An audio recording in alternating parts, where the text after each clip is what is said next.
안녕하세요.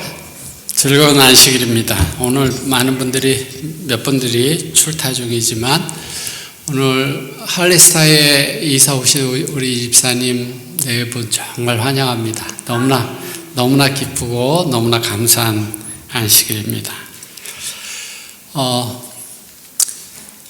제가 오늘 설교 제목을 잘못된 판단이라고 그렇게 정했는데요.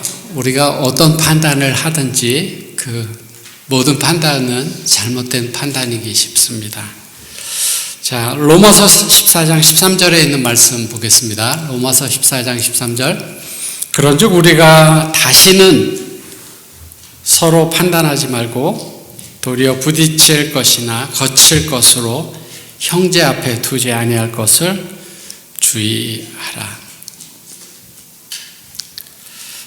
다시는 서로 판단하지 말자 이렇게 말씀하는 거로 봐서 뭐 판단 서로 하고 그랬던 것 같아요. 그죠? 우리가 다시는 서로 판단하지 말자. 예수님께서 이렇게 말씀하셨습니다. 마태복음 7장 1절로 4절에 보면요. 비판을 받지 아니하려거든 비판하지 말라. 너희의 비판하는 그 비판으로 너희가 비판을 받을 것이요 너희 헤아리는 그 헤아림으로 너희가 헤아림을 받을 것이니라. 여기 비판한다라는 말하고 판단한다라는 말하고 같은 말이죠. 계속해서 예수님께서 뭐라 말씀하셨냐면요. 어찌하여 형제의 눈 속에 있는 티는 보고 내 눈 속에 있는 들보는 깨닫지 못하느냐. 보라, 내 눈 속에 들보가 있는데 어찌하여 형제에게 말하기를 나로 내 눈 속에 있는 티를 빼게 하라 하겠느냐.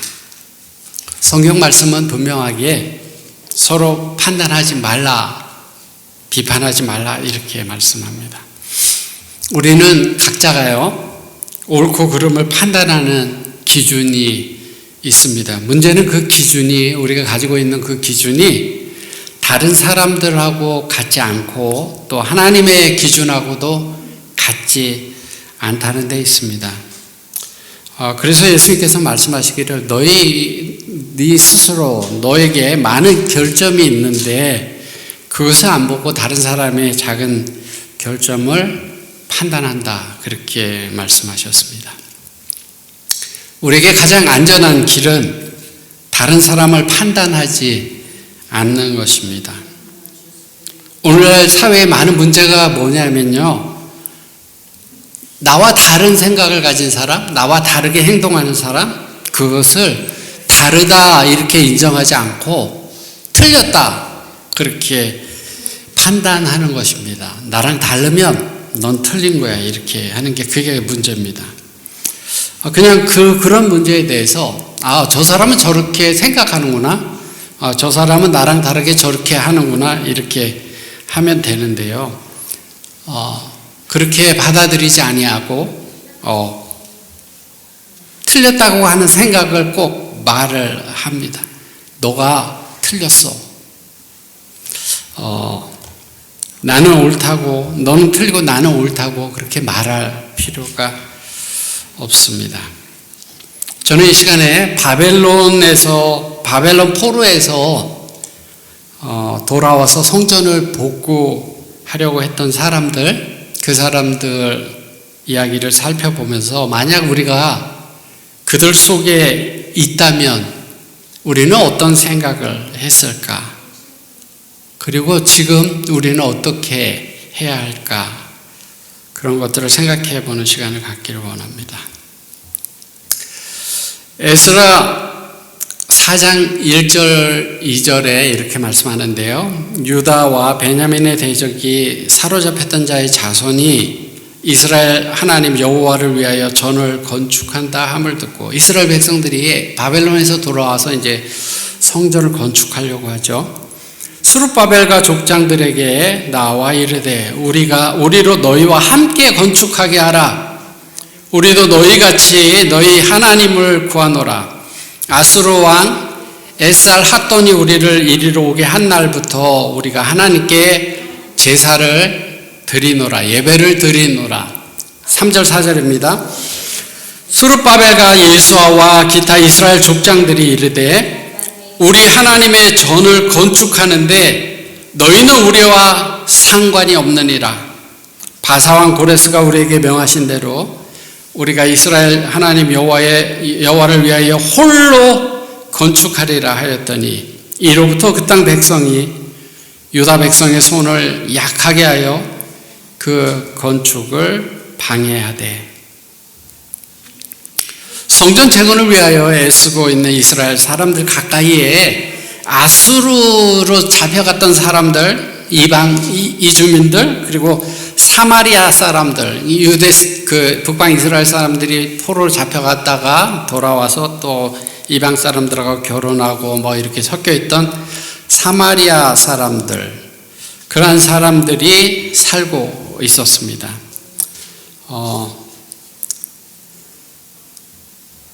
후에 사마리아 사람들이 참 하나님을 예배한다고 공언하기는 했지만 그들 가운데 하나님을 섬긴다 하면서도 우상 숭배가 그들에게 있었습니다.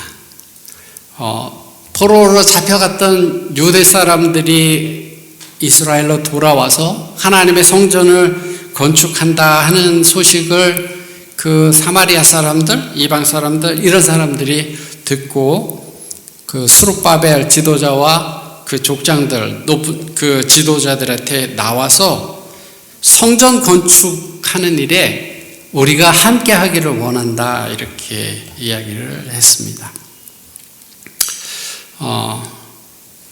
선지자 왕이 이렇게 말씀하는데요. 남은 자들만이 바벨론에서 돌아오기로 선택하였고 이제 그들이 저희 힘에 겨운 것처럼 보이는 공사를 착수할 때 그들의 가장 가까운 이웃이 도움을 제공하려고 온 것이었다. 사마리아 사람들은 저희가 참 하나님을 예배한다고 말하였고 성전 봉사와 관련된 특권과 축복에 참가하고자 하는 소망을 표시하였다. 자, 이스라엘 백성들이 성전 건축을 하는데 힘겨워. 지금 힘들어요. 다른 사람의 도움이 필요할 수도 있죠. 그때 그 사마리아 사람들이 와서 우리가 도와주겠다. 우리가 같이 하겠다. 우리가 그 하나님의 성전을 무너진 데를 세우는 일에 우리가 협력하겠다. 이렇게 이야기를 했습니다. 그런데 우리가 아까 읽어본 것처럼 에스라 4장 3절에 보면 유대 지도자들이 그들의 제의를 거절합니다. 이스라엘 지도자들이 이렇게 이야기를 했죠. 하나님의 전을 건축하는데 너희는 우리와 상관이 없다. 우리가 이스라엘 하나님의 여호와를 위하여 홀로 건축하리라. 너네 상관없이 우리끼리 하겠다. 그렇게 이야기를 했습니다. 그리고 잘 됐으면 괜찮을 텐데요. 성전 건축하고 하는 일이 잘 됐으면 괜찮았을 텐데 그때부터 그들의 방해로 말미암아 예루살렘 성전 재건의 일이 진행이 안 되고 결국에는 중단되고 말았습니다. 그 4절, 5절, 6절, 7절 에스라서에 있는 말씀을 보면요. 이로부터 너희 안 되고 우리끼리 하겠다 이 이야기를 듣고 나서 그 땅 백성이 유다 백성의 손을 약하게 하여 그 건축을 방해하고 바사왕 고레스 시대부터 바사왕 다리오가 즉위할 때까지 의사들에게 뇌물을 주어 그 경영을 저희하였다 좌절시켰으며 또 아하수에로가 즉위할 때 저희가 글을 올려 유다와 예루살렘 거민을 고소하니라. 성전 건축에 함께 하겠다 이렇게 이야기를 했던 사마리아 사람들이 그들의 제안이 거절되자 이제 본격적으로 성전 건축을 방해하는데요. 백성들의 손을 약하게 했다 이렇게 성경에 기록되어져 있는데 discourage 그 용기를 꺾었다 또는 made them afraid 두려움을 가지게 했다. 그런 의미를 손을 약하게 했다는 말이요. 용기를 꺾고 두려움을 줬다. 이런 단어를 썼는데, 두려움을 줬다라는 이 단어는 언제 썼냐면 전쟁터 등에서 느끼는 두려움에 쓰는 단어를 썼어요. 그러니까 전쟁터에 아무리 용감한 사람도 전쟁터에 가면 두렵죠. 그 언제 죽을지 모르는 그런 두려움이 있잖아요. 그런 두려움을 줬고, 또 사마리아 사람들의 유대인들을 뇌물을 주고 방해하고 나중에는 고소까지 했다, 이렇게 말씀하고 있습니다. 결국 사마리아 사람들의 방해로 말미암아 바벨론에서 돌아온 이스라엘 백성들이 열심을 가지고 성전을 건축하려던 일이 중단되고 말았습니다. 오랜 기간, 수년, 10년이 넘게, 어떤 사람은 14년, 어떤 사람은 20여 년, 이렇게 이야기를 합니다. 그 긴 세월 동안 하던 일이 스탑된 거예요. 에스라 4장 21절에 보면요, 그 왕이 이제 너희는 명을 전하여 그 사람들, 이스라엘 사람들로 역사를 그치게 하여 그 성을 건축하지 못하게 하고 내가 다시 조서 내리기를 기다리라. 자, 성전 건축하던 일이 스탑됐어요. 이제 더 안 되게 됐습니다. 자, 그러면 이 스탑된 기간이 여러 해 이제 지나가는 거예요. 그 기간 동안에 만약에 우리가 거기에 있는 이스라엘 백성들이었다면 어떤 일이 벌어졌을지를 한번 상상해 보자고요. 우리가 거기에 그 사람들 가운데 우리가 있다고 한다면 어떤 사람들은 이렇게 생각했을지 몰라요. 지금 하나님의 때가 아니다. 그리고 그냥 자기 일 하면서 하나님의 때를 기다렸을지 모릅니다. 선지자 왕이 이렇게 말해요. 그들은 여호와의 전을 건축할 시기가 이르지 아니하였다라고 말했다. 학개서 1장 2절에요. 만군의 여호와가 말하 이르노라. 이 백성이 말하기를 여호와의 전을 건축할 시기가 이르지 아니하였다 하느니라. 반대가 돼서 중지됐어요. 그래서 생각에 때가 아니야. 지금 하나님의 성전을 건축할 때가 아니야 하고 이제 그냥 스탑 된 거예요. 또 어떤 사람들은 목적을 잃어버려. 이 사람들이 이제 그 예루살렘으로 돌아올 때 하나님의 성전을 건축하겠다라고 하는 목적을 가지고 왔는데 그 목적을 잊어버리고 이거는 왕도 못하게 하고 이 주변 사람들도 다 못하게 하니까 이거는 안 되는 일이야. 포기. 자, 선지자 왕이 이렇게 말합니다. 매우 오랫동안 그들은 하나님의 성전이 황폐된 것을 무관심하게 바라보면서 개인의 이익을 첫째로 삼기로 선택했다. 그리하여 많은 사람들이 그들을 유대 땅으로 돌아가게 하신 하나님의 목적을 잊어버렸다. 무엇을 하려고 했던 것까지도 이제 잊어버려. 하나님의 성전을 건축해야지 했던 것들을 다 잊어버리고 이제 까맣게 잊어버리고 안 하는 것입니다.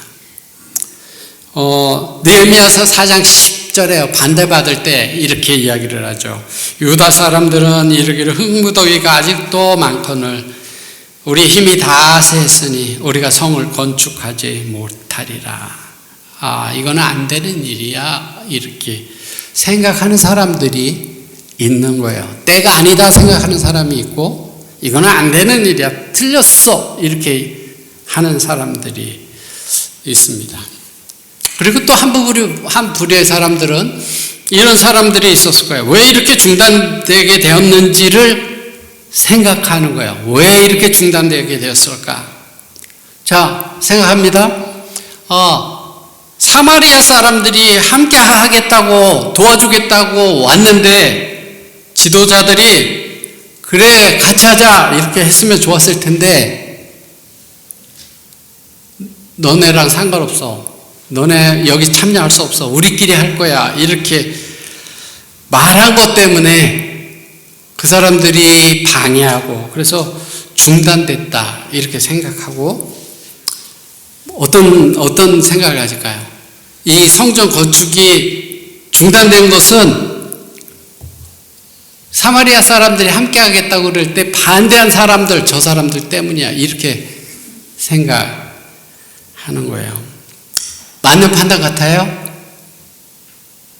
혹시 우리가 그 자리에 있었다면, 누군가가 그 말을 한다면 우리가 무슨 생각했을 것 같아요? 이 사람 진짜 맞는 말 하는데, 이런 생각 했을 것 같아요? 성전이 건축이 여러 해 중단됐으니까 말이에요. 보여지는 결과를 보면은 맞는 말 같아요.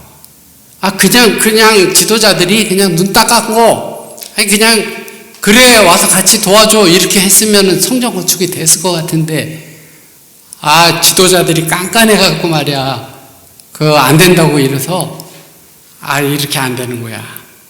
그렇게 생각할 수 있어요. 하지만 이 판단은 잘못된 판단입니다. 우리가 만약에 그때 거기에 있었다면 이런 판단을 한 사람, 이런 비판을 하는 사람들이 잘못됐다고 생각할까? 아마 우리가 거기 있었다면 그렇게 생각하지 않을 가능성이 훨씬 더 많습니다. 맞는 말 했다? 이렇게 생각할 가능성이 굉장히 많습니다. 그런데 사마리아 사람들이 참여하지 않은 일, 그래서 성전 건축이 중단되고 그게 10년 막 이렇게 흘러가는 일, 그 일이 그 사람들이 합리한 것보다 더 좋은 일이었다라는 것을 여러분들 아십니까? 만일 유대 지도자들이 이 도움의 제의를 받아들였다면 우상숭배가 들어올 문을 열었을 것이다. 제가 옛날에 말씀드린 적이 있는데요. 이스라엘 백성들이 구약시대 때 많은 죄들이 우상숭배의 죄예요. 그냥 구약시대에 그 이스라엘 바벨론의 포로 잡혀가기 전에 계속해서 우상숭배하지 말라, 우상숭배의 죄를 계속 적었거든요. 근데 이스라엘 백성들이 바벨론으로 포로 갔다 돌아오고 난 다음에 이스라엘 백성들 더 이상 우상숭배하지 않습니다. 그들의 기록에는 더 이상 우상숭배하고는 멀어요. 근데 만약에 여기서 성전 건축하는데 지도자들이 그래 너희들 와서 같이 하자 이렇게 했다면 이스라엘 백성들에게 우상숭배가 확 들어왔을 거다라고 하는 것입니다. 이 사람들 가운데 우상숭배가 들어오고 안 들어오고 하는 것이요, 성전이 건축 안 되고 하는 것처럼 눈에 보이는 게 아니에요. 눈에 금방 보이는 게 아니에요. 성전이 건축되고 안 되고는 눈에 보여지잖아요. 근데 우상숭배가 어떤 사람들 속으로 이렇게 들어와서 퍼지고 그런 게 눈에 보이지 않죠. 우리가 눈에 보이지 않는 결과나 또는 오랜 후에 일어날 결과에 대해서 우리가 알지 못하기 때문에 함부로 판단해서는 안 됩니다. 우리가 모르잖아요. 이 일의 결과가 앞으로 어떻게 될지 우리가 모르잖아요. 산상보훈에 이렇게 말씀합니다. 예수께서 비판을 받지 아니하려거든 비판하지 말라고 말씀하신 그것은 자신을 기준으로 삼지 말라는 뜻이다. 그대의 의견, 의무에 대한 그대의 견해, 성경에 대한 그대의 해석을 다른 사람들에 대한 표준으로 삼지 말고 그들이 그대의 이상에 도달하지 않았을지라도 마음속으로 그들을 정죄하지 말라. 다른 사람들을 비판하지 말며 그들의 동기에 관하여 추측하지 말고 판단하지 말라. 우리가 모르기 때문에 그래요. 보이지 않고 우리는 모릅니다. 우리는 사람들의 마음을 읽을 수가 없습니다. 각 사람의 마음을 보시는, 숨은 동기를 보시는 분은 하나님이십니다. 하나님만이 판단하실 수 있어요. 우리의 판단은 잘못될 수 있습니다. 제가 옛날 이야기를 좀 할게요. 교회 얘기가 아니지만 공자 이야기, 공자와 그의 제자들 이야기. 어느 날 공자가 제자들과 함께 채 나라로 가던 도중에 양식이 떨어져서 채소만, 그냥 야채만 먹으면서 일주일 동안 걷다가 어느 마을에서 쉬어서 가기로 했습니다. 공자가 잠깐 잠이 들었다가 잠이 든 사이에 그 제자 중에 안회라는 사람이 쌀을 구해와 갖고 밥을 지었어요. 이제 밥을 지었는데 공자가 이제 잠에서 깨서 밖을 이렇게 내다보니까 그 제자 안회가 밥솥에 뚜껑을 열고 밥을 한 움큼 집어서 입에 집어넣고 있었습니다. 평상시에 공자가 먼저 먹지 않은 음식에 수저도 되지 않던 제자 안회가 몰래 밥을 먹는 것을 보고 공자가 놀랐습니다. 공자가 깨서 이렇게 이야기합니다. 제자 안회야, 내가 방금 꿈속에서 선친을 뵀는데 밥이 되거든 조상에게 제사를 지내라고 하더구나. 먼저 밥을 몰래 먹은 그 아내를 뉘우치게 하려고 그렇게 이야기를 한 겁니다. 그 제자가 이렇게 이야기를 합니다. 스승님, 이 밥으로는 제사를 지낼 수는 없습니다. 제가 뚜껑을 연 순간에 천장에서 흙덩어리가 떨어졌습니다. 스승님께 드리자니 더럽고 버리자니 아까워서 제가 그 부분을 먹었기 때문입니다. 이 말을 듣고 공자는 부끄러워하며 자기 제자 아내를 의심한 것을 후회하고 다른 제자들에게 이렇게 말했습니다. 예전에 나는 눈을 믿었다. 그러나 나의 눈도 완전히 믿을 것이 못 되구나. 예전에 나는 나의 머리를 믿었다. 그러나 나의 머리도 완전히 믿을 것이 못 되는구나. 한 사람을 이해한다는 것은 진정으로 어려운 일이라는 것을 너희는 알아둬라. 이렇게 이야기를 했습니다. 보이는 것으로 판단하는 게 올바르지 않을 수 있죠. 제가 이런 이야기를 몇 개를 좀 해드릴게요. 한 부인이 비행기 탑승하려고 의자에 앉았는데 그 앉았을 때 과자를 하나 사가지고 기다리면서 먹으려고 했어요.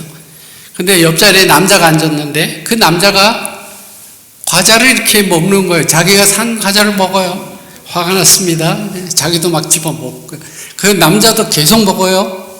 그래서 이 사람을 훅 가져갔는데 과자가 이제 하나밖에 안 남았는데 이 남자가 이렇게 꺼내더니 반쪽에서 넣어놓고 먹었어요. 이 여자가 화가 나갖고 그 봉지를 탁 잡아갖고 자기 가방에다 쑥 집어넣는데 자기 가방에 자기가 산 과자가 들어있는.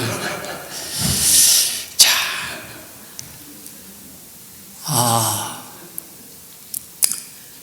그 여자는 어떻게 해요? 그동안에 이 사람이 내 과자 먹는구나. 사실은 자기가 남의 과자 먹으면서 그렇게 생각하는 거죠. 우리가 잘못 판단할 때가 정말 많습니다. 정말 많아요. 이런 이야기 수도 없이 많습니다.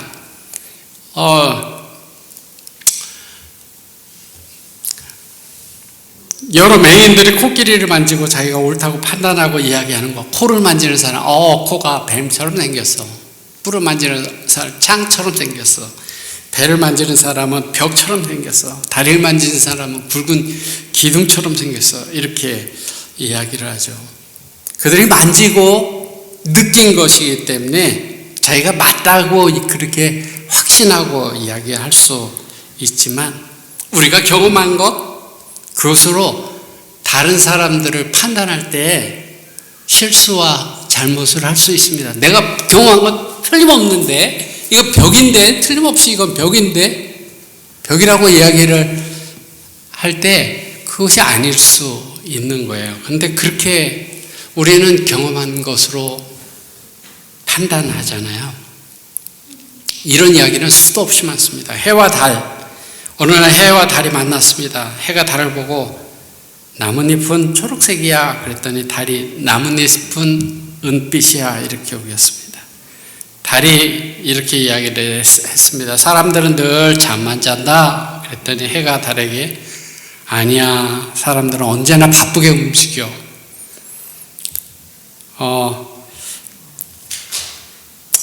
해의 말에 달의 의미를 가지고 이렇게 이야기를 합니다. 그러면 왜 땅은 늘 그렇게 조용한 거지? 그랬더니 해가 누가 그러니 땅은 언제나 시끄럽기만 한데 내가 보고 경만 것이 다가 아니죠. 다인 것처럼 판단하면 잘못될 수 있습니다.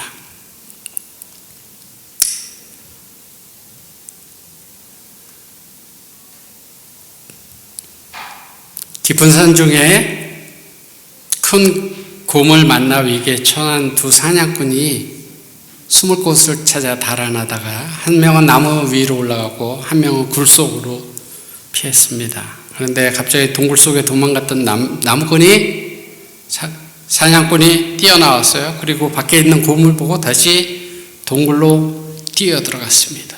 그리고 얼마 후에 다시 동굴 밖으로 뛰어나왔어요. 이 같은 행동을 계속 반복하니까 나무 위에 피신한 친구가 소리쳤습니다. 자네가 죽으려고 작정했나? 동굴 속에 가만히 숨어있지 왜 나왔다 들어갔다 하는 거야. 그러자 그 친구가 대답했습니다. 나도 그러고 싶지만 그럴 수가 없다네. 동굴 속에 뭐가 있을까요? 또 한 마리의 곰이 있거든. 자, 그 사람의 사정을 알지 못하면, 고려하지 않으면 일방적으로 그 사람을 매도 판단할 때가 있는 것입니다. 우리는 우리 자신의 기준으로 남을 판단합니다. 내가 본 것이 확신하고 내가 말하는 것은 거짓이 없고 내가 행하는 것은 정의로운 것이고 나의 판단은 틀림없다 이렇게 확신합니다. 그러나 남을 판단하는 기준이 내게 있지 않습니다. 내가 보고 듣는 것이 다 옳은 것이 아닙니다. 제가 이제 제 이야기를 좀 해볼까요? 제 아내가 누군지 여러분들 다 아시죠? 근데 저희 집사람하고 결혼하기 전에 친구가 저에게 선을 보라고 제가 원하지 않았는데 선을 보라고 이렇게 했어요. 제가 이렇게 이야기를 했습니다. 내가 그 여인이 마음에 들면 내가 그냥 보내고 마음에 들지 않으면 밥을 사서 먹여서 보낼게 이렇게 이야기를 했어요. 그 여자분을 만나봤는데요. 화장을 너무 많이 하고 너무나 세상적인 그런 느낌이 들었어요. 그래서 같이 밥을 먹자고 그랬어요. 그랬더니 밥을 안 먹겠다고 그렇게 이야기를 하더라고요. 친구가 말을 했는지 모르겠어요. 아무튼 밥을 안 먹겠다 그래서 그냥 헤어졌어요.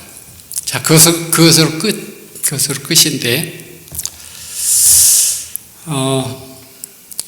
세월이 몇 년이 지나간 것 같아요. 몇 년이 지나간 것 같고, 저는 강원도에서 교회를 혼자, 아직 결혼하기 전에, 저희 집사람하고 이제 얼마 안 있으면 결혼할 그럴 때인데, 저희 교회에 이제, 다른 어떤 제 친구, 서울에 있는 교회에 청년들이 봉사대를 와서 성경학교 뭐 이런 것들을 해주기로 했어요.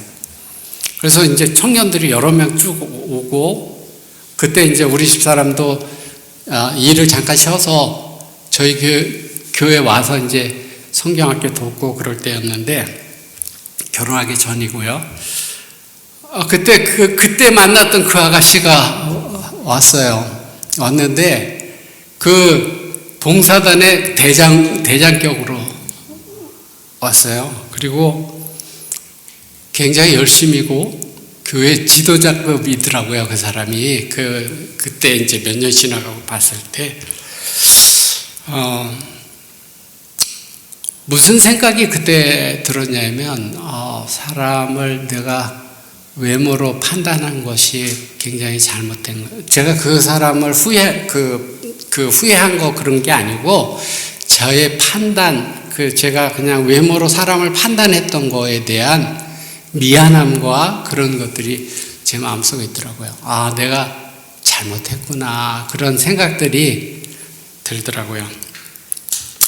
뭐 좋은 사람 만나서 잘 결혼했을 거로 제가 생각되어지고, 또 다른 이야기를 해보면요, 제가 만났던 가장 신실했던 교인 중에 한 사람이요, 제가 말씀드렸는지 모르겠어요. 제가 강원도에서 목회할 때 서울에, 그때는 교통이 안 좋으니까 4-5시간 가야지 서울에 그쪽 가고 뭐 그 의정부 뭐 가는데, 가면 늘 금요일이면은 돌아왔어요. 교회를 비우지 않기 위해서 그분이 돌아오고, 자기가 시골 생활한다고 땅을 사갖고 집을 짓고 어려운 사람 들어와서 그냥 살라고 이렇게 하고, 그 사람이 나갈 때 돈 주고 그걸 또 사서 보내고, 그런 좋은 사람이었어요.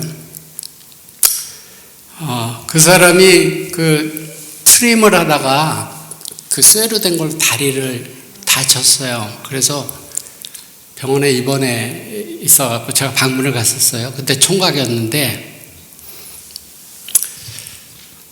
제가 뭐라고 얘기했냐면, 이런 어려움을 당하는 것은 어쩌면 당신이 잘못하는 게 있을지 모르니까 이런 일을 통해서 자신을 좀 되돌아보고 그렇게 하라고.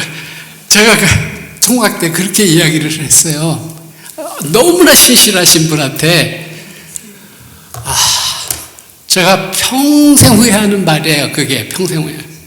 그분이 저를 참 도와주고, 물론 그 뒤에도 도와주고 지금도 여전히 신실하신 분이시지만, 그분이 그때 저의 말 때문에 상처받은 그것을 생각하면 제가 그때 그분의 마음을 읽지 못했구나, 이런 생각이 들었고요.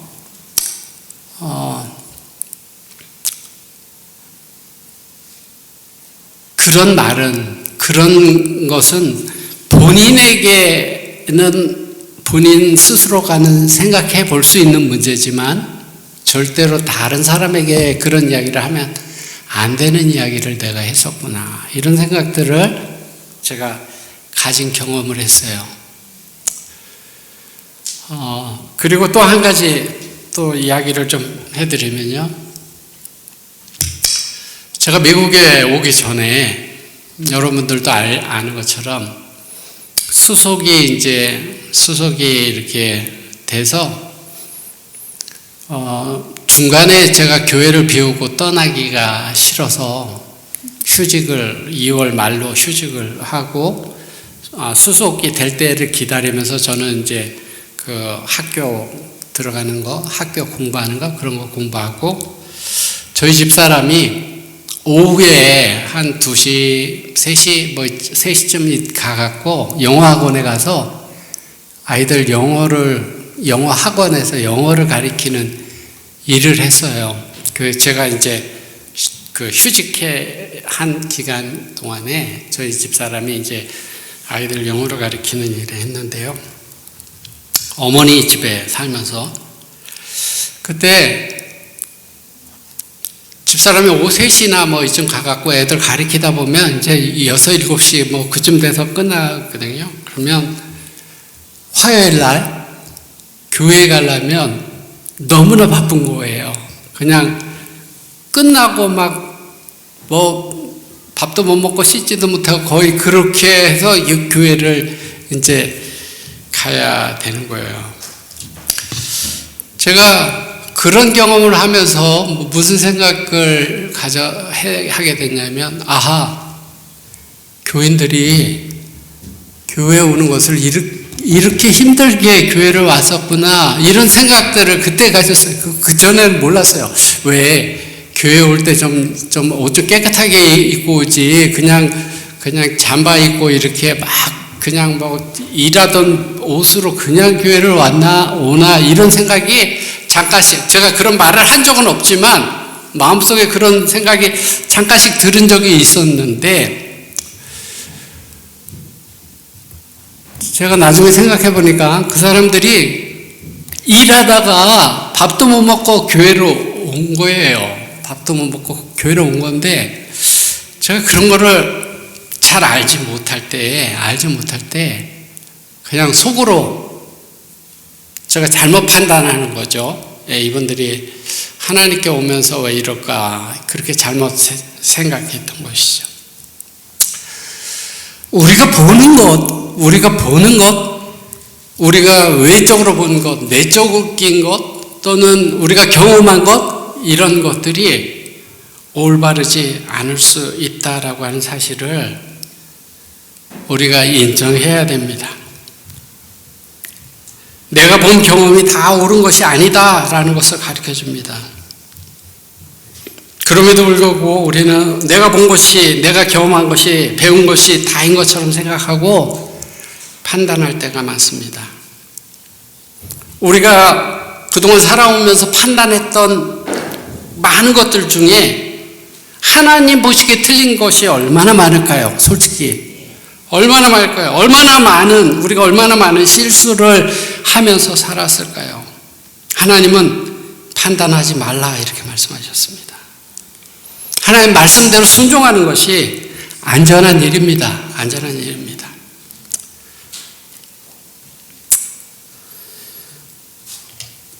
시대의 소망에 이렇게 말씀합니다. 비판받지 아니하려거든 비판하지 말라.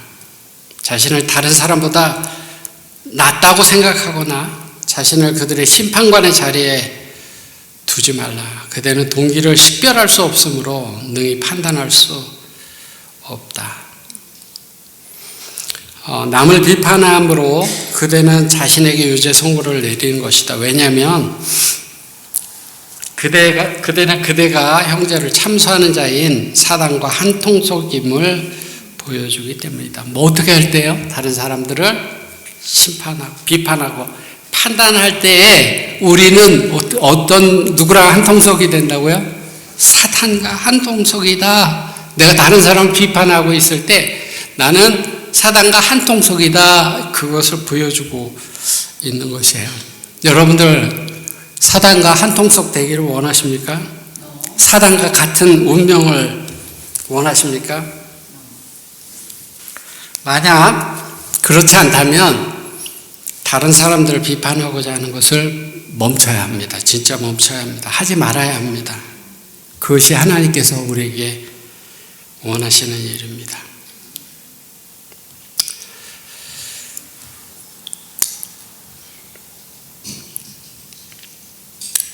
하나님께서는 이방 사람들과 어떤 관계를 맺어야 될 것을 모세를 통하여 말씀하셨습니다. 그 사람들과 언약도 맺지 말고 그들을 불쌍히 여기지도 말라. 그렇게 말씀했습니다. 그들이 네 아들을 유혹하여 하나님을 떠나게 하고 다른 신을 섬기게 함으로 하나님께서 진노하사 멸하실 것이다. 그렇기 때문에 그 사람들하고 이렇게 가까이 하지 말라. 이렇게 말씀하셨어요. 이방 민족들과 언약관계에 들어가게 될 때 따르는 결과를 분명하게 성경에 지금 신명기 7장 2절 4절만 찾아봤지만 여러 곳에서 말씀하셨습니다. 스룹바벨과 그 동료들은 이 말씀과 이와 같은 많은 성경의 말씀들을 익히 알고 있었고요. 그 말씀이 성취되는 것들을 경험했었습니다. 그래서 바벨론에 포로 잡혀가서요, 자기들의 죄를 회개하고 돌아와서 이제 무너진 성전을 복구할 수 있도록 허락을 받았습니다. 근데 그 시작하면서부터 그 우상 숭배자들하고 다시 언약 관계에 들어갈 것인가? 그 지도자들은 그렇게 할 수 없었습니다. 그래서 그들이 도와주면 빨리 끝나고 좋을 것 같겠지만 그렇게 할 수 없다. 이렇게 결정했습니다. 하나님께서는 그들과 언약을 맺지 말라고 말씀하셨기 때문에 그랬습니다.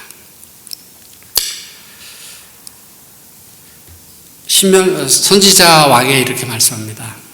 이스라엘을 교훈하기 위하여 신명기에 세워둔 원칙들은 세상 끝날까지 하나님의 백성이 따라야 한다. 우리는 결코 하나님을 두려워하지 아니하는 자들과 동행함으로 원칙을 타협할 수 없다. 그 지도자들이, 그 이스라엘 백성들이 경험했던 그런 경험들은, 그런 선택들과 그런 경험들은 우리가 마지막 때까지도 동일하다, 원칙은 동일하다, 이렇게 말씀하고 있습니다. 그 에스라와 스룹바벨과 그 지도자들은요, 세상과 관계를 맺지 않았습니다. 그들이 성공하는 것은 숫자가 많고 적은 게 있지 않고 하나님께 있다라고 하는 것을 알고 있었습니다. 그래서 그들이 성공하는 것이 세상 사람들의 도움과 세상 사람들의 재물, 그것 때문이다라고 하는 것을 원하지 않았어요. 우리 교회가 만약에 성공하는데 세상 사람들의 도움이 필요해, 하나님의 신실한 백성들을 통해서 하나님께서 이루어 가시기를 원하십니다. 에스라는 위험을 무릅쓰고 모든 것들을 하나님께 맡겼습니다.